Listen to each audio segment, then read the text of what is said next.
Greetings ladies and gentlemen, I'm Gary Smith and welcome to part 1 of day 2 of the spoiler season for Modern Masters 2017. Yes, that's right, I said part 1, there were a lot of spoilers last night we didn't get to cover, and instead of doing it all in one 45-minute video with today's spoilers as well, I decided let's cover it all this morning, get it out of the way, so this afternoon we can look at the rest of the spoilers that come today. Now, I'm going to start off today's spoilers by covering a spoiler we missed yesterday. It was one of yesterday's spoilers. We missed it yesterday because it came out later in the evening when I was out, which is one of the reasons why I pushed my video so early yesterday, and that is Goblin Guide, a reprint that is really, really needed for Modern. Right now, Goblin Guide is already, it's still pre-ordering about $20 each, which is incredibly high for a card that you absolutely need to play Burn, really. Burn just doesn't work without this guy in it. People have tried, I know, and they just don't win. The pressure that Goblin Guide gives you is tremendous, and it's an incredible boost on top of everything else you've already got. Burn decks miss it, and this card was far too expensive to see for a Burn deck, which should be a budget option. Burn should be the budget option in getting to Modern, so it's very nice to see this reprinted. I love the artwork as well. I've got one friend who loves the artwork, although it does look a bit like a Termagant with its carapace on its head, very much like the Warhammer 40k Tyranids, if you haven't seen those before. Very cool. And I do love the flavour text as well, very goblin-y, such a much needed reprinted, well done wizards. Next up we have Goblin Assault, 2 and a red for this enchantment that produces goblins every turn. Basically an enchantment version of Rebel Master, although technically, since this came first, Rebel Master's a creature version of Goblin Assault, or Goblin Assault on a stick. This enchantment's very good, and it's been downshifted in rarity from rare to uncommon, which is obviously for the draft format, and I'm so glad because I would hate to see this as a rare in my pack. Though it is incredibly powerful, there's just no value attached to it. And so it's very nice for Wizards to see it downshifted in rarity, although you might see more of these in one draft, which means terrifying things for your opponent. These is such a fantastic card, a lot of pressure it puts on your opponent from the turn it comes in, absolutely fantastic. Just another, again, really good reprint. Next up we have Vanish into Memory, a very nice instant actually, that was quite cool. Uncommon, for 2 blue and a white. This flickers a creature, brings it back at end of turn. When it flickers it, you draw cards equal to its power, and then when it comes back in, you discard cards equal to its toughness, which is absolutely fantastic. Yeah, the beginning of the next upkeep, you return it to the battlefield, which is cool. And synergizes very well with one of the other spoilers coming in today's video. Oh, this is such a good card. I don't know, like, I'm getting so tingly. All these different archetypes already look so cool, and we've had very few cards spoiled for them. Next up we have Terminate, black and a red for one of the best removal spells ever printed. Destroy target creature, can't be regenerated at instant speed. And I love the new artwork, by the way, because that's a Sun Titan dying. Like, I just love these artwork callbacks to things just being blown up. And it's very nice when you see like Abrupt Decay and you notice it's a Nivix Elemental, or Nivix Cyclops, sorry.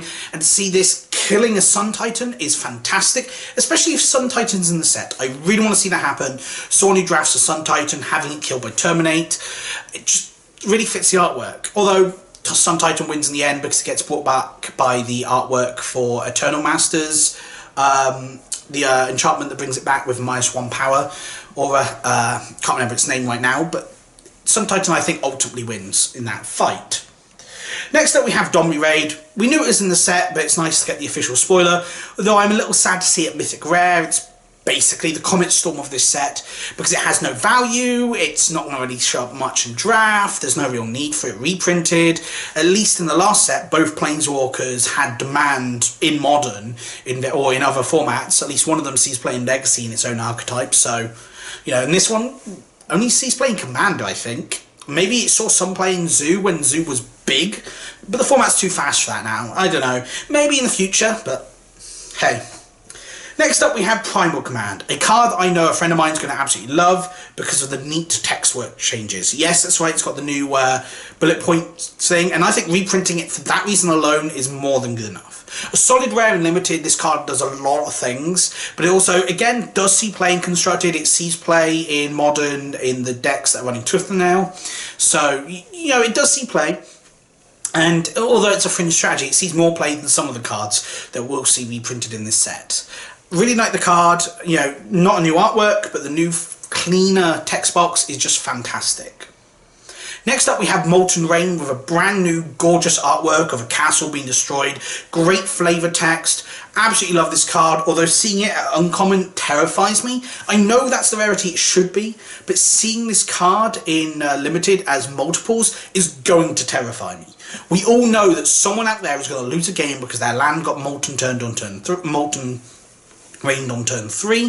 That's going to have a huge impact on the game.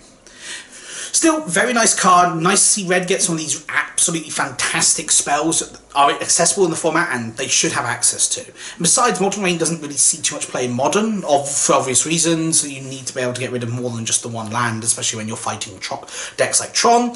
But still, a fantastic limited card. Going to be great for the limited format. I just can't wait to see what the format's like. Next up, we have Harmonize. Oh, Harmonize. Even the artwork, new artwork by the way, seems to be a guy going, "Why you give this to green? Where is the blue card draw?" So, no, sorry, I'm not salty at all about the fact that green has better card draw spells in standard than blue, or the fact they have more cards that draw cards than blue does in standard. Almost as if green's taken over that part of the colour pie along with everything else it has. So just Blue Mage that's being pushed back because people apparently hate counter spells and hate the fact that blue can draw spells. It's just disappointing really in many ways. Still great artwork, great card for limited. Will love playing with it in limited because I just love drawing cards. Although I will feel slightly allergic because I'm playing green and not blue. Speaking of green and not blue, here's Fragtusk. Yes, the incredibly powerful card that goes absolutely well with Vanish into Memory, already making me fear Bant decks. Bant decks in this format already look fairly powerful. Although I do hope that Grixis will be incredibly good because blue-black is the instant control archetype according to Wizard's video, in Wizard's article, and I will be doing a separate video maybe either today or tomorrow about the archetypes and what kind of reprints we should expect to see, or will see, or maybe even wait until the spoilers come out first for that video, or maybe do 2 parts. I don't know. But this card is great, absolutely fantastic card to see. We'll hate playing against it in limited, but it's such a great card, definitely worth the reprint, and it's terrifying if you open this with either Vanish into Memory or Restoration Angel or any other Flicker effects, because we know Flicker Wisp is going to be in the set. If you've printed Vanish into Memory, you're going to print Flicker Wisp. Those 2 cards just go so well together with the draw 3, discard 1, or this card, draw 5, discard 3, gain 5 life and get a 3/3 beast, or 4 mana at instant speed when you've got this on the field. Gonna be nice. Next up we have Venser, Shaper Savant, 2 blue, the guy that, you know, bounces things, the 2/2 wizard who's absolutely fantastic. This card is amazing, has wrecked my day so many times in different formats. Commander, Modern, it's just such a good card. Really nice reprint, and at Rare. This is the kind of card they could have printed at Mythic, and they printed it at Rare. Thank you, Wizards. You've already wasted a slot on Domri Raid, don't waste it on anything else.